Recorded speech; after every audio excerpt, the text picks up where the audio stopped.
Halo, perkenalkan nama saya Gabriela Putri Rondonuwu, saya dari kelompok 5. Saat ini saya akan membahas suatu topik mengenai tema yaitu Undang-Undang Pokok Agraria. Jadi yang pertama saya akan membahas lebih dalam lagi mengenai permasalahan apa aja yang ada di UU-PA. Akhirnya Undang-Undang Pokok Agraria sebagai turunan pasal 33 Undang-Undang Dasar 1945 merupakan untuk menggantikan Undang-Undang Agraria tahun 1870 yang merupakan warisan kolonial yang liberalis. Ada 9 masalah dalam Undang-Undang Pokok Agraria. Permasalahan yang pertama, keterbatasan ketersediaan tanah pada suatu wilayah yang sedang mengalami konflik. Yang kedua, tumpang tindih hak milik tanah maupun hak pengolahan atas tanah. Ketiga, ketimpangan dalam struktur penguasaan tanah. Yang keempat, dualisme kewenangan tentang urusan pertanahan.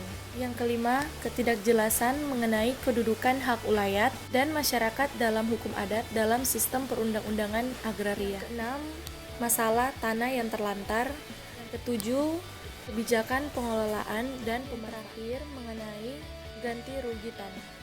Yang kedua, saya akan membahas mengenai cita-cita Undang-Undang Pokok Agraria. Cita UU-PA yang pertama yaitu harus bersifat nasional. Kedua, UU-PA ini harus menggantikan hukum agraria yang lama. Tiga, UU-PA ini tidak boleh bersifat dualisme. Keempat, isinya sederhana dan menjamin kepastian hukum seluruh rakyat Indonesia. Kelima, mencapai fungsi bumi, air, dan ruang angkasa untuk kepentingan rakyat sesuai dengan tujuan zaman dalam hukum agraria. Keenam, mewujudkan penjelmaan Pancasila dan pasal 33 Undang-Undang Dasar 1945. Terakhir, hukum agraria harus disusun dalam bentuk undang-undang karena akan merupakan dasar bagi susunan bagi peraturan-peraturan lainnya. Terdapat 3 penghambat cita-cita dari UU-PA. Penghambat yang pertama, susun berdasarkan tujuan dan sendi-sendi dari pemerintahan jajahan, sebagian lainnya lagi dipengaruhi oleh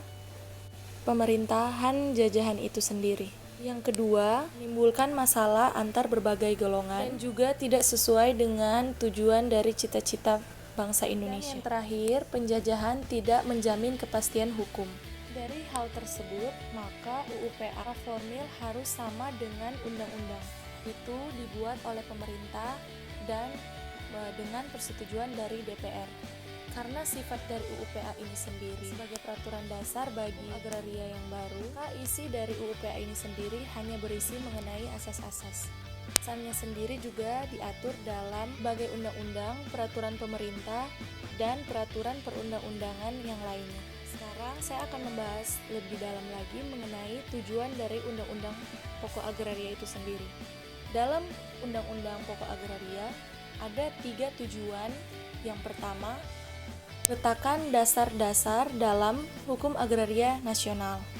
Pada hal ini akan merupakan alat untuk membawakan kemakmuran, kebahagiaan, dan keadilan bagi negara dan rakyat, terutama bagi rakyat tani, dalam rangka masyarakat yang adil dan makmur. Kedua, meletakkan dasar-dasar kesatuan dan kesederhanaan dalam hukum pertanahan. Dan tujuan UU-PA yang ketiga, meletakkan dasar-dasar dalam memberikan suatu kepastian hukum, hak-hak atas tanah bagi keseluruhan rakyat. Selanjutnya, saya akan membahas lebih dalam lagi mengenai apa aja pengertian dari Undang-Undang Pokok Agraria itu sendiri. Undang Pokok Agraria atau biasa disingkat dengan UU-PA merupakan undang-undang yang mengatur tentang dasar-dasar dan ketentuan penguasaan, pemilikan, penggunaan, dan pemanfaatan sumber daya agraria nasional yang ada di Indonesia. Selanjutnya, saya akan membahas mengenai hukum agraria arti sempit dan hukum agraria dalam arti yang luas. Tapi sebelum itu, saya akan memberikan penjelasan mengenai pengertian dari hukum agraria itu sendiri. Istilah tanah atau agraria itu berasal dari beberapa bahasa dari negara-negara lain.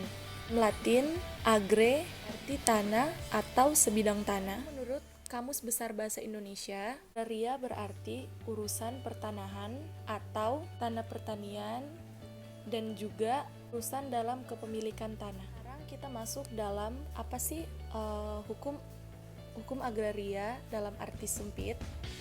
Nah, hukum agraria dalam arti sempit yaitu merupakan bagian dari hukum agraria dalam arti luas, itu hukum tanah atau tentang tanah yang mengatur mengenai permukaan kulit bumi saja atau pertanian.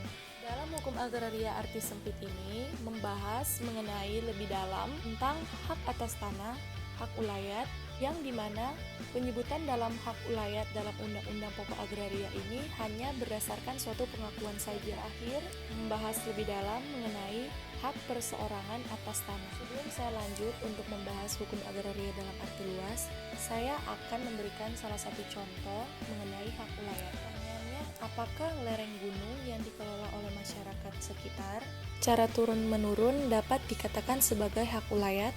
Untuk menjawab pertanyaan ini sendiri dan menentukan apakah lereng gunung ini dikelola oleh warga masyarakat sekitar secara turun-menurun dapat dikatakan sebagai hak ulayat atau tidak, maka kita harus memastikan dulu apakah syarat-syarat hak ulayat sebagaimana yang ada dalam 3 Undang-Undang Pokok Agraria itu terpenuhi atau tidak. Dapat 3 syarat yang harus dipenuhi dalam pasal 3 Undang-Undang Pokok Agraria.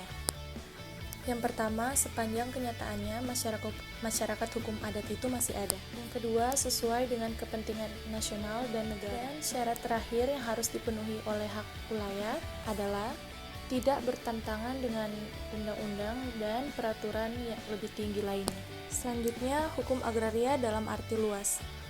Apa sih pengertian dari hukum agraria dalam arti luas itu sendiri? Nah, hukum agraria dalam arti luas itu sendiri merupakan keseluruhan dari kaidah-kaidah hukum baik tertulis maupun tidak tertulis yang mengatur mengenai bumi, air, dan ruang angkasa beserta kekayaan alam yang terkandung di dalamnya. Contohnya, yang pertama, aturan yang membahas mengenai hukum pertambangan.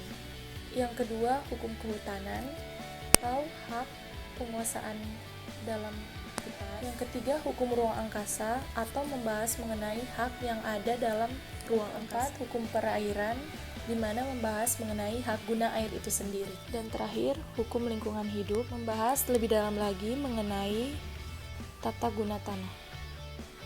Sekian pembahasan saya dari topik-topik dengan tema Undang-Undang Pokok Agraria atau biasa disingkat dengan UUPA.